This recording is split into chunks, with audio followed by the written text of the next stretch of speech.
Hello everyone, welcome to the Scumdogs Kennel. I'm your host, Chris Williams, and in today's Cryptid Corner mini episode, today I have a not deer encounter, and we're going to be talking about Chicago O'Hare Flight 191. Some weird things that have to deal with that tragedy, folks. Let's get into the first article, titled, Human-Faced Deer?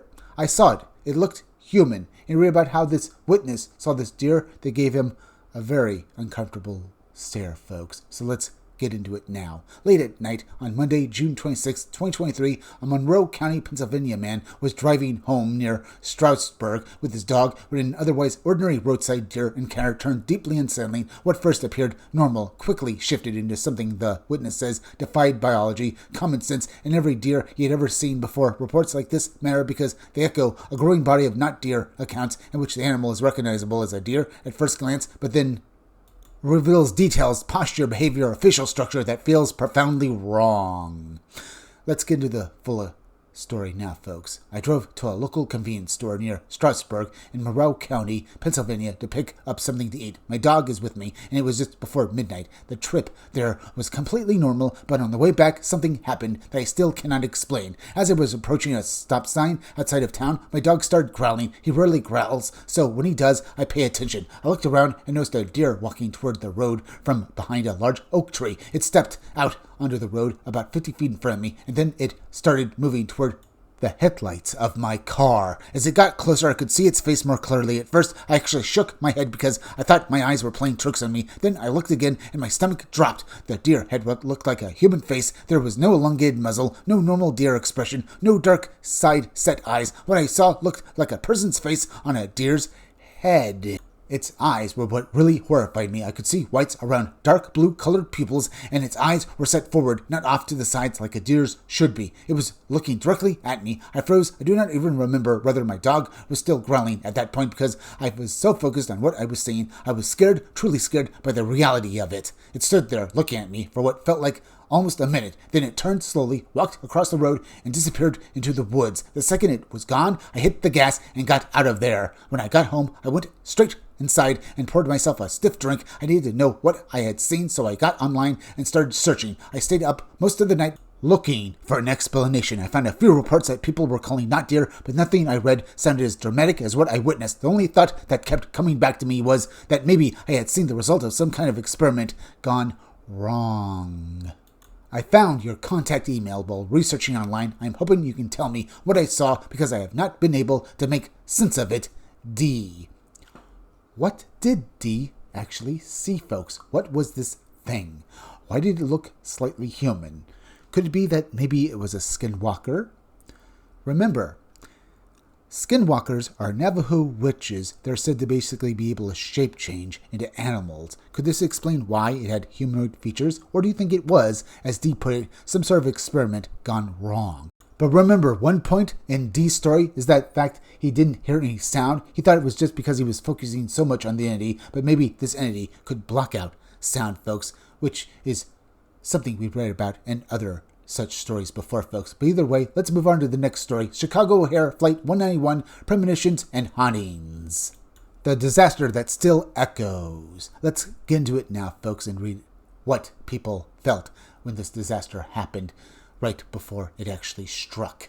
On May 25th, 1979, American Airlines Flight 191 lifted off from Chicago O'Hare for Los Angeles and within seconds became the deadliest commercial aviation accident in United States history. The mechanical cause is well established, but the human story around the crash has never stayed confined to engineering alone. Reports of a repeated premonition, last-minute decision not to board, and later claims of strange activity near the crash site have kept Flight 191 both the historical record and paranormal discussion for decades. Let's read the actual story now. In late May 1979, a 23-year-old Cincinnati office manager named David Booth reportedly began experiencing the same vivid vision night after night. According to later retellings of the case, he saw a large American Airlines jet taking off from a major airport on a clear day, then plunging into a catastrophe in a fiery crash. Booth is said to have become so shaken that he contacted authorities, including the FAA and American Airlines, to report what he believed was an impending disaster. The story was circulated for years in paranormal literature and media. And a Chicago Magazine later revisited Booth's account as part of its broader feature on the enduring aftermath of Flight 191 that said Booth's premonition remains a reported account, not a conclusion recognized by the official accident investigation. The disaster itself occurred on May 25, 1979. American Airlines Flight 191, a McDonnell Douglas DC-10, departed O'Hare's runway 32R at about 3:04 p.m. local time. During takeoff rotation, the aircraft's left engine and pylon assembly separated from the wing. That failure damaged the wing's leading edge and severed systems tied to the slats, setting up an unrecoverable aerodynamic asymmetry. The aircraft climbed briefly, rolled sharply left, and crashed into an open field near a trailer park northwest of the runway. All 271 people on board were killed, along with 2 people on the ground. The National Transportation Safety Board ultimately determined that the initiating cause was not sabotage or a mysterious in-flight event, but improper maintenance procedures that damaged the pylon structures during engine and pylon removal. In the crash's aftermath, the FAA grounded DC-10 aircraft in the United States while scrutinizing the fleet and its certification issues. That broader regulatory fallout is part of why Flight 191 remains so historically important. It was not only a mass casualty event, but also a turning point in maintenance oversight, certification scrutiny, and public confidence in the safety of wide-body jets. Another story long tied to Flight 191 concerns actress Lindsay Wagner, then at the height of her fame from The Bionic Woman. Multiple retrospective accounts state that she was scheduled to fly on Flight 191, but backed out due to a strong sense of unease. That account has become part of the crash's folklore, though, like Booth's experience, it sits outside the official historical record of the investigation itself. It is best treated as a widely repeated personal claim rather than a documented element of the accident file.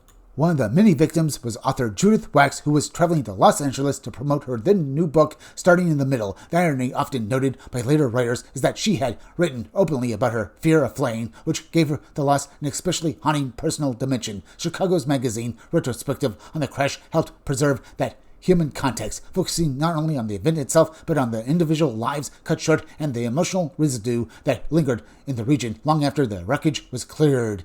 In time, the field near the crash site became a place of remembrance, as well as rumor. Families and advocates worked for years to establish a formal memorial, and disc planes and commemorations continue there. Alongside that legitimate memory culture, there has also been persistent paranormal claims involving lights, apparitions, uneasy animal behavior, and a strange atmosphere in the area. Those reports are part of the site's folklore, but they remain anecdotal and separate from the crash's documented facts. This is what makes Flight 191 so enduring. The mechanical explanation is known, the human meaning is not. The case sits on the uncomfortable intersection of hard forensic fact, personal intuition, survivor's guilt by absence, and place-based hauntings. Whether one sees Booth's visions and the later paranormal claims as true premonitions and spiritual residue, or as the mind's attempt to impose order on catastrophe, the story continues to grip people because it refuses to stay in a single category. Flight 191, a true disaster, folks, the worst in American history.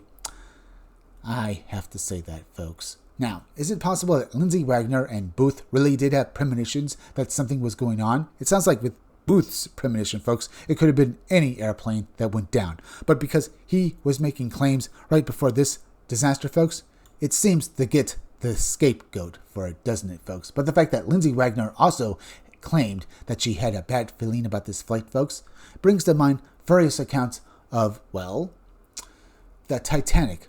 Some people, as I understand it, folks, basically describe the fact that they missed the boat as almost an intervention by the Lord himself, keeping them from basically dying on the sinking of the ship, folks. Basically, is this something similar, or is it just a coincidence? We don't know. But much like with the account with the not deer, it remains unexplainable, folks. But you shouldn't let basically anyone's ideas about the paranormal being involved with the Flight 191 disaster, don't let basically take away from the actual fact of the tragedy itself, folks. It's just an interesting idea. Either way, folks, we're now at the end of this video, so please go subscribe to my YouTube channel, Read Comics That Are Bad For You. You can use the YouTube link down below in descriptions of the chat to go subscribe to me. Hit that like button for me. Make sure you're still subscribed. Leave some comments down below.